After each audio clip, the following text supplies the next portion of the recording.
Nĩ thitango ya kunyarara igoti gĩtemanio bunge-inĩ nĩ Mutuse, akiuga Rigathĩ Gachagua nĩ anyararire igoti, akienda mũcirithania Esther Maina kũhagũrwo kumana na matua make megiĩ cira wa Gachagua wa ciringi milioni 200. Intimidating the judge, the deputy president, in a public statement, accused the judge of corruption and did state that he will file a petition for the removal of the judge solely because the judge found him culpable of crime of economic crimes. Thitango-inĩ ici ambunge makiuga Gachagua ndakoretwo akiunĩra kanua ithigi makĩria kĩaga gũtĩa mũnene wake President William Ruto kuona akoretwo agĩthiĩ mũgarũ na mĩario na mwerekera wa president. Here is a man who is full of himself.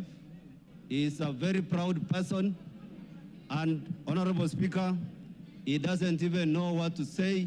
He just speaks in the manner that does not depict him as the deputy president of this country. Where the president did direct, in fact, he said it is primitive for people to say that certain sections of the country cannot receive development by virtue of how they voted in the last elections. And then immediately thereafter, the deputy president repeated his shareholder Kenya government company utterances, directly contradicting the president. In that arrangement, Mr. Speaker, I am submitting that that is insubordination.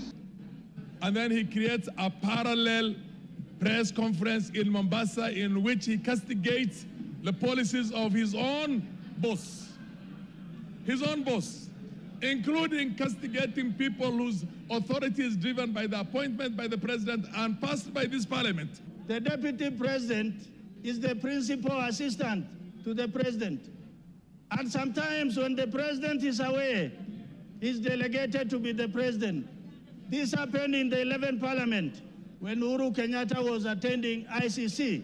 Kuringana na mũmbunge wa Kikuyu Kimani Ichung'wa akinyita mbaru thitango ĩno akiuga Gachagua akoretwo akĩagĩra atongoria nginya arĩa marĩ nja wa ngwatanĩro ya Kenya Kwanza gĩtĩo na akĩheana mũhiano na mũtongoria wa kĩama kĩa Wiper Kalonzo Musyoka. Who was Honorable Speaker when the deputy president visited Kathiani, he said to the Honorable Mbui that these Kambas are too few.